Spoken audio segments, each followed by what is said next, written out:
श्री गणेशाय नमः. श्री स्वामी समर्थ. आज आपण युद्धकांडातला 104व्या सर्गाचा पुढचा भाग वाचूया. गवाक्ष, गवय, सुषेण, ऋषभ, ज्योतिर्मुख आणि नल हे विशालकाय वानर पर्वत शिखरे उखडून राक्षसराज रावणावर तुटून पडले. परंतु निशाचर राज रावणाने शेकडो तीक्ष्ण बाण सोडून त्या सर्वांचे वार व्यर्थ ठरविले आणि त्या वानरेश्वरांना देखील सोन्याच्या विचित्रपंखी बाणांचा वर्षाव करून क्षत करून टाकले. देवद्रोही रावणाच्या बाणांनी घायाळ होऊन ते भीमकाय वानर नरेंद्रगण जमिनीवर कोसळले. रावणाने आपल्या बाणांचा वर्षाव करून ती भयंकर वानरसेना झाकून टाकली. रावणाच्या बाणांनी त्रस्त झालेले आणि घाबरलेले वानरवीर त्याच्या त्या माराने जोरजोरात चित्कार करत जमिनीवर कोसळू लागले. रावणाच्या बाणांनी संत्रस्त होऊन खूपसे वानर शरणागत वत्सल भगवान श्रीरामांच्या आश्रयाला गेले.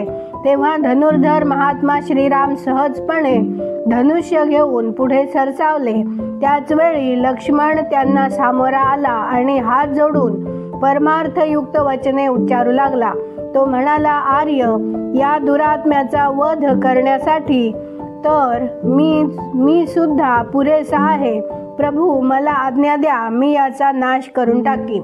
त्याचे म्हणणे ऐकून महातेजस्वी सत्यपराक्रमी श्रीराम म्हणाले, ठीक, तर जा, युद्धात विजय मिळवण्यासाठी प्रयत्नांची पराकाष्ठा कर. कारण रावण महान बलविक्रमानं संपन्न आहे. तो युद्धात अद्भुत पराक्रम दाखविणारा आहे. तो जर अधिक कुपित होऊन युद्ध करू लागला तर तिन्ही लोकांना याचा वेग सहन करणं कठीण होईल. तू युद्धात रावणाची उणी बाजू हुडकून काढ, छिद्र प्रवेश कर, त्याच्या कमकुवत बाजू शोधून त्यांचा फायदा घे आणि आपल्या लंगड्या बाजूवरही लक्ष ठेव, कारण शत्रू त्यांचा फायदा उठवू शकतो. एकाग्रचित्त होऊन सावधपणानं आपल्या दृष्टीनं आणि धनुष्यानं आत्मरक्षण कर. श्री रघुनाथांचे म्हणणे ऐकून सुमित्रा कुमार लक्ष्मणाने त्यांना आलिंगन दिले व श्रीरामांना अभिवादन केले आणि त्यांची पूजा करून तो युद्धासाठी निघाला. त्याने पाहिले की रावणाचे बाहू हत्तीच्या सोंडेसारखे आहेत. त्याने मोठे भयंकर आणि दीप्तिमान धनुष्य उचलून घेतले आहे आणि बाणसमूहांचा वर्षाव करून तो वानरगणांना झाकून टाकीत आहे. त्यांची शरीरे छिन्न विच्छिन्न करून टाकतो आहे. रावणाला अशा प्रकारे पराक्रम करताना पाहून महातेजस्वी हनुमान त्याच्या बाणसमूहांचे विवरण करीत त्याच्याकडे धावला. त्याच्या रथापाशी पोहोचल्यावर आपला उजवा हात उचलून बुद्धिमान हनुमान रावणाला भयभीत करीत म्हणाला, निशाचरा, तू देव, दानव, गंधर्व, यक्ष आणि राक्षसांकडून मृत्यू येणार नाही असा वर प्राप्त करून घेतला आहेस, पण वानरांकडून तुला भय आहेच. पहा, 5 उंगलींनी युक्त असा हा माझा उजवा हात मी उचललेला आहे. तुझ्या शरीरात चिरकालापासून जो जीवात्मा राहतो आहे त्याला आज हा तुझ्या देहापासून अलग करील.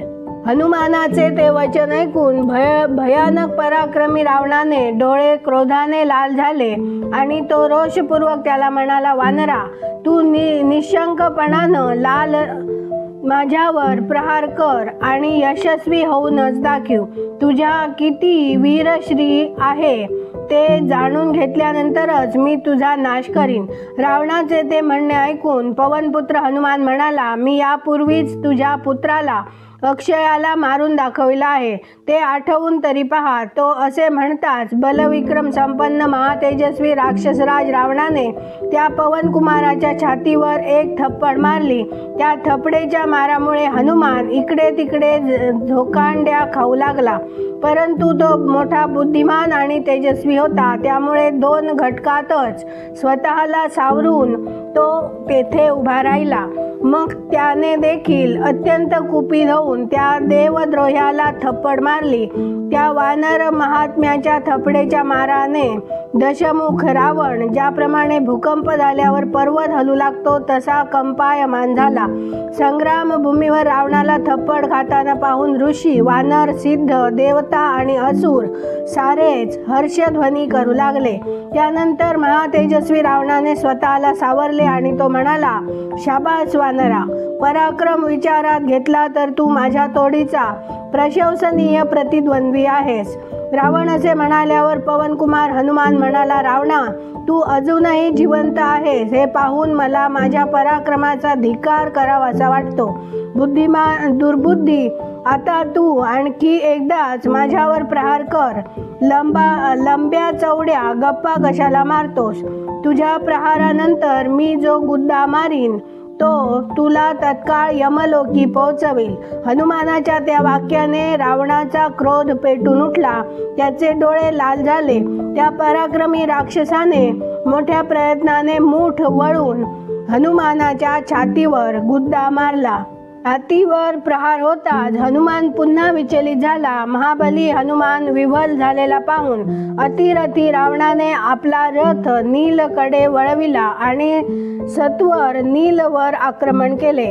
राक्षसराज प्रतापी दशग्रीवाने शत्रूचे मर्म विदीर्ण करणाऱ्या सर्पतुल्य भयंकर बाणांनी वानर सेनापती नीलला संत्रस्त करून सोडण्यास सुरुवात केली. त्याच्या बाणसमूहांनी पीडित झालेल्या वानर सेनापती नीलने केवळ एका हाताने एक पर्वत शिखर उचलले आणि त्या राक्षस राजावर फेकले.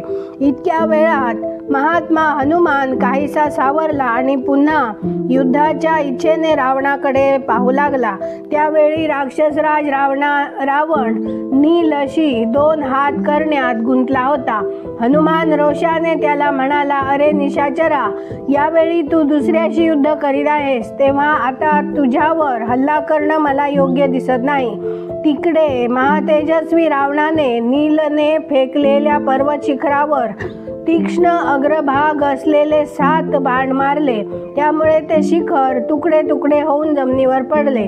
ते पर्वत शिखर निरर्थक ठरलेले पाहून शत्रुवीरांचा संहार करणारा वानर सेनापती नील प्रलयकालाच्या अग्नीसारखा क्रोधाने पेटून उठला. त्याने युद्धस्थळी अश्वकर्ण, साल, फुललेला आंबा तसेच इतर नाना प्रकारचे वृक्ष उपटून रावणावर फेकण्यास प्रारंभ केला. रावणाने ते सारे वृक्ष समोर आल्यावर भेदून टाकले आणि अग्निपुत्र नीलवर बाणांचा भयंकर वर्षाव केला. ज्याप्रमाणे मेघ एखाद्या महान पर्वतावर जलवर्षाव करतो त्याचप्रमाणे रावणाने जेव्हा नीलवर बाणसमूहांचा वर्षाव केला तेव्हा तो ह्रस्व स्वरूप धारण करून रावणाच्या ध्वजावर चढला. आपल्या ध्वजावर बसलेल्या अग्निपुत्र नीलला पाहून रावण क्रोधाने पेटून उठला आणि तिकडे नील जोरजोरात गर्जना करू लागला. नील कधी रावणाच्या ध्वजावर, कधी धनुष्यावर तर कधी मुकुटावर बसलेला पाहून श्रीराम, लक्ष्मण आणि हनुमानला देखील विस्मय वाटला. वानर नीलचे ते लाघव पाहून महातेजस्वी रावणाला देखील मोठे आश्चर्य वाटले आणि त्याने अद्भुत तेजस्वी आग्नेयास्त्र हातात घेतले. नीलच्या चतुराईने रावण घाबरलेला पाहून आनंद व्यक्त करण्यासाठी सारे वानर प्रसन्नतेने आरोळ्या मारू लागले. त्यावेळी वानरांच्या हर्षनादाने रावणाला अत्यंत राग आला. त्याबरोबरच त्याने चित्त भ्रांत झालेले होते. त्यामुळे तो काय करावे याचा निश्चय करू शकला नाही. त्यानंतर निशाचर रावणाने आग्नेयास्त्र अभिमंत्रित केलेला बाण हाती घेऊन ध्वजाच्या अग्रभागावर बसलेल्या नीलकडे पाहिले. महातेजस्वी राक्षसराज रावण त्याला म्हणाला, वानरा, तू उच्च कोटीच्या मायाविद्येबरोबरच मोठं चापल्यही दाखवितोस आहे असं दिसतं. वानरा, तू जर खराच शक्तिमान असशील तर माझ्या बाणापासून स्वतःचं जीवन वाचवून दाखव.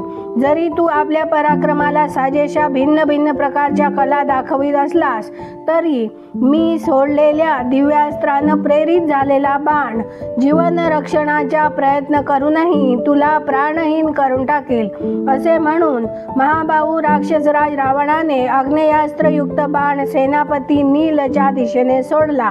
त्याच्या धनुष्यातून सुटलेल्या त्या बाणाने नीलच्या छातीवर खोल जखम केली. त्या धगीने जळत तो एकाएकी पृथ्वीवर कोसळला. जरी नीलने पृथ्वीवर गुडघे टेकले तरी पिता अग्निदेवाच्या महात्म्याने आणि आपल्या तेजाच्या प्रभावाने त्याचे प्राण वाचले. वानर नील अचेत झालेला पाहून रणोत्सुक रावणाने मेघगर्जनेसारखा गंभीर ध्वनी करणारा आपला रथ सुमित्रा कुमार लक्ष्मणाच्या दिशेने वळविला. युद्धभूमीवर सर्व वानर सेनेला पुढे करण्यापासून रोखून धरून तो लक्ष्मणापाशी पोहोचला आणि प्रज्वलित अग्निप्रमाणे समोर उभा टाकला. मग त्या प्रतापी राक्षसराज रावणाने आपल्या धनुष्याचा टनत्कार केला. त्यावेळी आपले अनुपम धनुष्य खेचत असलेल्या रावणाला उदार शक्तिशाली लक्ष्मण म्हणाला, निशाचर राज, मी तयार आहे असं समज. मी तुझ्याशी 2 हात करायला आलो आहे. आता बाकी वानरांशी युद्ध करायचं थांबव. लक्ष्मणाचे ते बोलणे गंभीर ध्वनीने युक्त होते. त्याच्या प्रत्यंचेतून भयंकर टनत्कार होत होता. तो ऐकून युद्धासाठी उपस्थित झालेल्या सुमित्रा कुमाराच्या निकट जाऊन राक्षसराज रावण रोषाने त्याला म्हणाला, रघुवंशी राजकुमारा, तू माझ्या डोळ्यांसमोर आलास हे चांगलंच झालं. आता लवकरच तुझा अंत होणार आहे म्हणून तुझी बुद्धी भ्रष्ट झाली आहे. आता तू माझ्या बाणांनी ग्रासला जाऊन याच क्षणी यमलोकीच्या यात्रेला निघशील. सुमित्रा कुमार लक्ष्मणाला त्याची बडबड ऐकून किंचितही विस्मय वाटला नाही. रावणाचे दात मोठे, तीक्ष्ण आणि उत्कट होते. तो जोरजोरात गर्जना करीत होता. त्यावेळी सुमित्रा कुमार त्याला म्हणाला, राजन, महान प्रभावशाली पुरुष तुझ्यासारखे केवळ गर्जना करत नाहीत, ते पराक्रम करून दाखवितात. पापाचारिणी लोकात अग्रभागी असलेल्या रावणा, तू तर व्यर्थ बढाया मारतो आहेस. राक्षसराज, मी तुझं बल, वीर्य, प्रताप आणि पराक्रम चांगला जाणतो. लपून छपून तू अबलेचं अपहरण केलंस यावरून ते दिसतच आहे. आता हातात धनुष्य बाण घेऊन मी समोर उभा आहे. ये, युद्धाला सुरुवात कर. व्यर्थ बडबड करण्यास काय फायदा आहे. आज आपण इथे थांबूया. उद्या या सर्गाचा पुढचा भाग वाचूया. व्हिडिओ आवडल्यास व्हिडिओला लाईक करा, शेअर करा, सबस्क्राईब करून बेल आयकॉन क्लिक करायला विसरू नका. कमेंटमध्ये जय श्रीराम लिहा. धन्यवाद. जय जय श्रीराम.